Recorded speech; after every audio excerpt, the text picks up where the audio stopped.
Breaking news. Phone tapping కేసులో శ్రవణ్ రావుని పోలీసులు కస్టడీకి తీసుకోనున్నారు. నాంపల్లి కోర్టు ఒకరోజు కస్టడీకి అయితే అనుమతించింది. దీంతో పీటీ వారెంట్ పై శ్రవణ్ రావును సిట్ అదుపులోకి తీసుకోనుంది.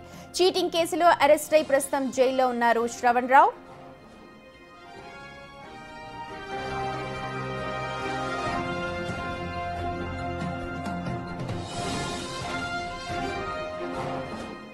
రైట్, మా ప్రతినిధి సురేష్ ఉన్నారు అప్డేట్స్ అందించడానికి. సురేష్, ప్రస్తుతం సిట్ అయితే దాఖలు చేసింది పిటిషన్, ఎలాంటి ఇన్ఫర్మేషన్ అందుతోంది? ఇప్పటికే శ్రవణ్ రావుని 4 సార్లు దర్యాప్తు బృందం విచారించింది ఫోన్ ట్యాపింగ్ కేసులో. అయితే ఈసారి విచారణకు ఆయన చీటింగ్ కేసులో అరెస్ట్ అయ్యి చెంచల్గూడ జైల్లో ఉండడంతో పీటీ వారెంట్ ని నాంపల్లి కోర్టులో పోలీసులు వేయడం జరిగింది. ఒక రోజు కోర్టు అనుమతించడంతో ఈ రోజు కస్టడీకి తీసుకొని శ్రవణ్ రావుని విచారిస్తున్నారు. ఇప్పటికే ఫోన్ ట్యాపింగ్ కేసులో గతంలో విచారణకు హాజరైన సమయంలో సరిగా సహకరించలేదు అని చెప్పేసి పోలీసులు భావిస్తున్నారు. ఇప్పుడు ప్రభాకర్ రావుకి సంబంధించి ఏదైతే ప్రకటిత నేరస్తుడిగా గుర్తిస్తామని చెప్పేసి జూన్ 20 వరకు హాజరు కావాలని చెప్పేసి నాంపల్లి కోర్టు ఇప్పటికే ఆదేశాలు జారీ చేసింది. మరొకసారి శ్రవణ్ రావును విచారించేందుకు పీటీ వారెంట్ వేసి కోర్టు అనుమతితో చెంచల్గూడ జైల్లో ఉన్నటువంటి శ్రవణ్ రావును కస్టడీకి తీసుకొని విచారిస్తున్నారు. ఒక్కరోజు కస్టడీకి తీసుకొని విచారించి ఈ కేసుకు సంబంధించిన అనేక ఆధారాలు సేకరించేది ఉంది కాబట్టి శ్రవణ్ రావు ఫోన్ చాలా కీలకంగా ఈ కేసులో ఉంది. ఆయన గతంలో వాడిన 2 ఫోన్లను కూడా పోలీసులకు హ్యాండ్ ఓవర్ చేయడం జరిగింది. వాటిని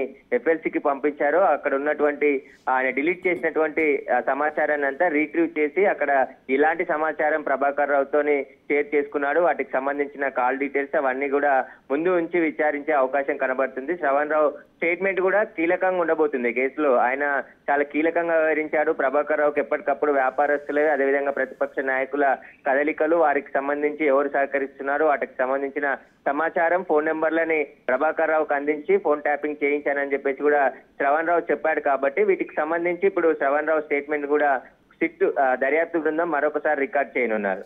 సురేష్, మీరు అన్నట్టుగా ఇప్పుడు శ్రవణ్ రావు అయితే విషయాలు చెప్తారు అవి చాలా కీలకమైన, గతంలో సరిగా సహకరించలేదు. ఇవాళ ఎప్పుడు మనకు విచారణకు సంబంధించిన అప్డేట్స్ వచ్చే అవకాశం కనిపిస్తోంది నాంపల్లి కోర్టు నుంచి? అంటే ఆల్రెడీ నాంపల్లి కోర్టు ఒక రోజు కస్టడీకి అనుమతి ఇచ్చింది. పోలీసులు జైల్లో నుంచి శ్రవణ్ రావుని కస్టడీకి తీసుకొని విచారించి ఈ రోజు సాయంత్రం మళ్ళీ జైలుకి తరలిస్తారు. ఈ రోజు అంతా కూడా విచారించి శ్రవణ్ రావు దగ్గర నుంచి కీలక సమాచారం సేకరించే అవకాశం ఉంది. ఎందుకంటే ఇప్పటి వరకు సేకరించినటువంటి ఆధారాలన్నిటిని కూడా శ్రవణ్ రావు ముందు నుంచి విచారించే అవకాశం ఉంది. అయితే సుప్రీంకోర్టులో నాట్ టు అరెస్ట్ తెచ్చుకున్నప్పటికీ చీటింగ్ కేసులో సిసిఎస్ పోలీసులు శ్రవణ్ రావుని అరెస్ట్ చేశారు. కాబట్టి ఇప్పటికే పోలీసులు, జూబ్లీహిల్స్ పోలీసులు కూడా శ్రవణ్ రావుని నాట్ టు అరెస్ట్ ఎత్తివేయాలని చెప్పి సుప్రీంకోర్టులో పిటిషన్ వేయడం జరిగింది. ఆయన విచారణకు సహకరించట్లేదు, కానీ సుప్రీంకోర్టుకు పూర్తిగా సహకరిస్తానని చెప్పేసి ముందస్తు బెయిల్ పొంది నాట్ టు అరెస్ట్ కూడా కండిషన్ పెట్టుకున్నారు. అది తాత్కాలికమైనప్పటికీ ఖచ్చితంగా ఆయనని నాట్ టు అరెస్ట్ ఎత్తివేయాలి, ఆయనను అరెస్ట్ చేసి ఇన్వెస్టిగేషన్ చేస్తేనే అన్ని విషయాలు బయటకు వస్తాయని చెప్పేసి కూడా పోలీసులు భావిస్తున్నారు. అదే విషయాన్ని సుప్రీంకోర్టుకు కూడా తెలియజేయడం జరిగింది. కాబట్టి ఈ రోజు శ్రవణ్ రావుని విచారించిన సందర్భంలో కీలక అంశాలు బయటకు వచ్చే అవకాశం ఉంది. ఇప్పటికే ఆయన సెల్ ఫోన్లను కూడా సీజ్ చేశారు. కాబట్టి అక్కడి నుండి వచ్చే సమాచారంతోనే శ్రవణ్ రావుని విచారించి ఆయన స్టేట్మెంట్ కూడా